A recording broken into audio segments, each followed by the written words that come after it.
নিজ ব্যক্তিদের প্রতি যে কাজ করা যায় সেই সব কাজ জলের রেখার মতোই অচিরস্থায়ী, কিন্তু মহানদের জন্য যে কাজ করা যায় সেই সব পাষাণের ওপর খোদিত লেখার মতোই চিরস্থায়ী হয়। যে ব্যক্তি গৃহে অগ্নিদান করে, যে ব্যক্তি বিষ পান করতে দেয়, যে অস্ত্র ধারণ করে প্রাণ বিনাশে উদ্যত, যে ধন অপহরণ করে, যে ভূমি হরণ করে এবং যে অন্যের স্ত্রীকে অপহরণ করে, এই 6 ব্যক্তিকে আততায়ী বলে। জিহ্বার অগ্রভাগেই লক্ষ্মী বাস করে, তাই জিহ্বার গুণেই মিত্র ও বন্ধু লাভ হয়। জিহ্বার গুণে মানুষের সাথে মানুষের বন্ধন হয়, আবার জিহ্বার দোষেই বন্ধুত্বের বিনাশ হয়। ধূর্তের 3টি লক্ষণ: পদ্মপত্রের মতো নির্মল মুখ, চন্দনের মতো সুশীতল বাক্য এবং কাটারির মতো তীক্ষ্ণ হৃদয়। যে মানুষের শক্তি, ভয়, লজ্জা, দয়া, ত্যাগ প্রভৃতি কিছুই নাই, তার সঙ্গে বাস করা উচিত নয়, কারণ কোনো প্রয়োজনেই লাগে না। যারা মূর্খ কিন্তু সুশ্রী এবং যারা ধনশালী কিন্তু গুণহীন, তারা পলাশ ফুলের মতো। ফুলে যেমন গন্ধ, তিলে যেমন তেল, কাঠে যেমন আগুন, দুধে যেমন ঘি এবং আখে যেমন গুড় থাকে, মানুষ মাত্রেই সকলে এই কথা জানে, তেমনি শরীরের মধ্যে যে পরম আত্মা বাস করেন, সকল মানুষেরই প্রথম কর্তব্য হলো তাকে জানা।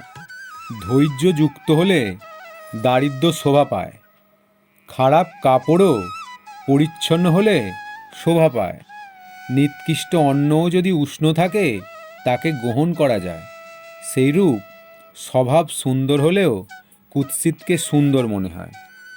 সেই পুত্র হবার যোগ্য যে পিতৃভক্ত, যিনি পুত্র পালক তিনিই প্রকৃত পিতা, যাকে বিশ্বাস করা যায় সেই প্রকৃত বন্ধু, যে সংসারে শান্তি বজায় রাখে সেই উপযুক্ত স্ত্রী। মেঘের তুল্য জল নেই, আত্মার তুল্য শক্তি নেই, চক্ষুর সমান তেজ নেই, অন্যের মতো প্রিয় বস্তু নেই। সমুদ্রে বৃষ্টিপাত বৃথা, তৃপ্ত মানুষের ভোজন বৃথা, ধনী ব্যক্তিকে দান করা বৃথা, সেইরূপ দিনের বেলায় প্রদীপ বৃথা।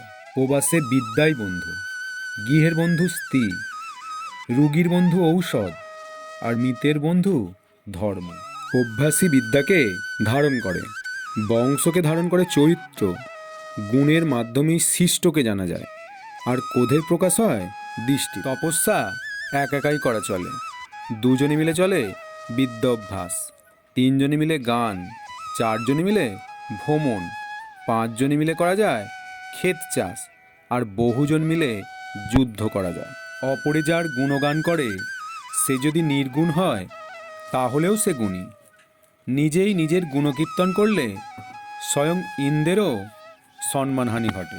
দুর্জনের সঙ্গ ত্যাগ করো, সজ্জনদের সঙ্গ ভজনা করো, দিনরাত পূর্ণ করো, সর্বদাই নশ্বর। যদি ভোগ চাও বিদ্যা ত্যাগ করো, যদি বিদ্যা চাও তবে ভোগকে উৎসর্গ করো, কারণ ভোগ প্রার্থীর সুখ কোথায়, বিদ্যা প্রার্থীরই বা ভোগ কোথায়। যে যার হৃদয়ে বাস করে দূরে থাকলেও সে তার কাছে দূরবর্তী নয়, যে যার হৃদয়ে নেই কাছে থাকলেও সে তার বহু দূরেই। যার গুণ আছে সে বেঁচে থাকে, যার ধর্ম আছে সেও বেঁচে থাকে, যার গুণ ধর্ম কিছুই নেই তার বেঁচে থাকারও প্রয়োজন। যা হয়ে গেছে তার জন্য শোক করা উচিত নয়, ভবিষ্যৎ নিয়েও চিন্তা করা উচিত নয়। বিচক্ষণ প্রজ্ঞজনেরা কিন্তু বর্তমানকালেই যথাচিত কাজ করেন।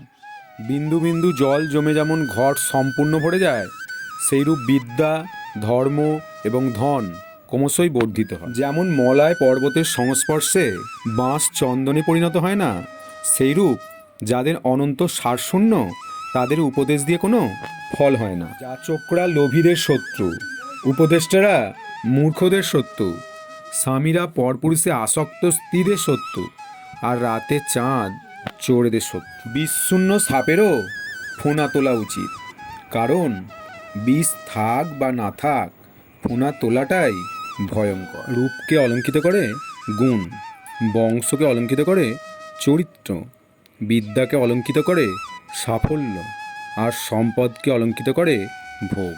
শান্তির তুলনীয় কোনো তপস্যা নেই, সন্তোষের চেয়ে বড় সুখ নেই, বাসনা অপেক্ষা বড় শত্রু নেই, দয়ার মতো ধর্ম নেই। দেবতা কাঠেও নেই, পাথরেও নেই, মাটিতেও নেই।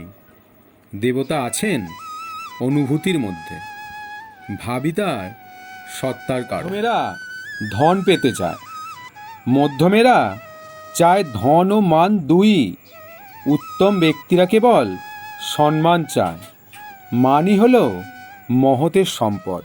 ভোজনে খুশি হন ব্রাহ্মণগণ, ময়ূর খুশি হয় মেঘের ডাক শুনে, ঈশ্বরের করুণা পেলে খুশি হন সাধুগণ, আর দুর্জনেরা খুশি অন্যের বিপদ ঘটিয়ে। যে জন্ম অন্ধ সে দেখতে পায় না, তেমনি কামন্ধ মানুষও দেখতে পায় না। অহংকারে যে উন্মত্ত সেও দেখতে পায় না, আর ধনী ব্যক্তি দেখতে পায় না নিজের। খারাপ সময় যত দিন চলবে ততদিন শত্রুকে কাঁধে করে রাখবে, তারপর সুসময় এলেই পাথরের আঘাতে ঘর যেমন ভেঙে যায় সেইরূপ সেই সখ্য ভেঙে ফেলবে। অন্যায় পথে অর্জিত জিনিস 10 বৎসর থাকে, 11 বর্ষ এলেই সেই দ্রব্য সমূলে বিনষ্ট। দেহের অহংকার বিনষ্ট হলে পরমাত্মার জ্ঞান লাভ হয়, তখন মন যেখানে যায় সেখানেই তার সমাধি ঘটে। মূর্খ শিষ্যের উপদেশ দুষ্টু স্ত্রীর পালনে এবং শত্রুদের চক্রান্তে পণ্ডিত ব্যক্তিও নষ্ট হয়। একজন মানুষ একাই জন্ম নেয় এবং একাই মৃত্যুবরণ করে, তার কর্মফল একাই ভোগ করে এবং একাই স্বর্গ বা নরকে গমন করে। বালতি যত বিশাল বড় হোক না কেন, পিনের মতো ক্ষুদ্র একটি ছিদ্র তা খালি করতে যথেষ্ট। তাই জীবনের কোনো ভুলকেই ছোট করে দেখো না।